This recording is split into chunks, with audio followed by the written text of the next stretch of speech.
What orthotics are best for treating plantar fasciitis and heel pain is a question we're often asked in the clinic, and it's a great question because plantar fasciitis is possibly one of the most common pains we treat in the clinic.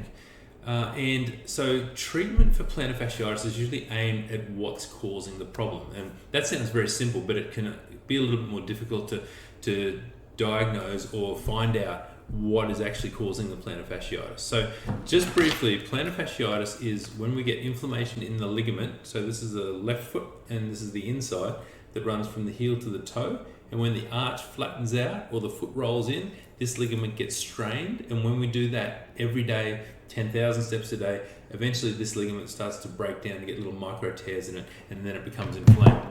So when we're treating plantar fasciitis, there's a few things we need to look at. Things that will cause plantar fasciitis is anything that can cause the arch to collapse. So if we've got tight calf muscles, a flexible flat foot, shoes that let our feet roll in too much, shoes that are too worn, shoes that are the wrong fit, that are too narrow for our foot and let our foot spill out the inside.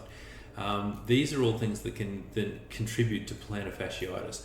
So if we go about systematically treating those by, if you've got a foot that rolls in too far, we put you in a good shoe and support the arch, this will help to treat the plantar fasciitis. So the orthotics that are best to treat plantar fasciitis are usually a full-length arch supportive insole, like we've got one here that we often use in the clinic. So a full-length soft insert like this one, and you can see it's got this long, high medial arch support. And what that does, it helps to pack up the arch and stop that arch from collapsing, and it helps to take the tension off of the plantar fascia, to rest the plantar fascia, and then what happens is once it's rested, the body can go and heal it. So that's the first thing we do. And the other thing we look for in an orthotic to treat plantar fasciitis is, can we make the foot more comfortable while it's healing? And we usually do a full-length soft insert like this one here, because generally where the plantar fascia attaches into the heel, so if it attaches right down into this little tubercle on the heel here, you can see this little thing sticks out right here. That usually gets quite painful because there's a lot of traction in that area in the heel. So what we do is we use an orthotic with this cushioned pour-on section and a really quite thick, so where it ramps up through the arch, it's really quite thick and soft.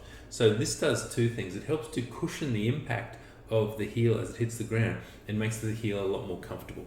The other thing we look for is we've got this nice deep heel cup, and what this does, it helps to keep the foot's natural fatty pad beneath the heel, and then it further cushions where the plantar fascia attaches into the heel.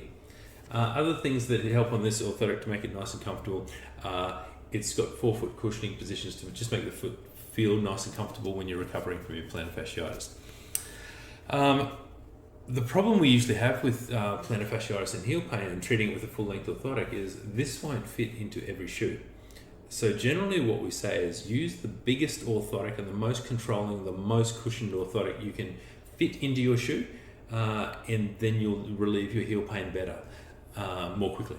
So a shoe that can accommodate this sort of orthotic will usually be more supportive. So we'd usually use something like a Brooks sneaker or something similar, and then we'd find, because this can accommodate our orthotic, that's a nice thick cushioned and full length orthotic with a nice high arch support, this will help you to recover from plantar fasciitis much more quickly. We also need to address all the other problems that can cause plantar fasciitis, not just the insole and the shoe. So we need to address your tight calf muscles. If you've got weak calf muscles, we need to stretch and strengthen those. And if you've got any other sort of problems that are mechanical, maybe you've had an inversion ankle sprain, that you've got a really stiff ankle and it doesn't function properly, we need to address this as well. I hope this has been helpful to you. If you've found any of this information helpful or interesting, can you please like and share it, and please send your questions through. Thanks. If you enjoyed this video, please like, comment and subscribe to our channel. It's very simple to do and it really does help us out. If you'd like more information on the topics discussed, please check out the links in the description, and this will take you to our website where we can discuss these in more detail. If there's a specific question that you have or you'd like answered, please comment in the comments section and we'll do our best to make a video to address this. Thank you all for watching, and we'll see you next time.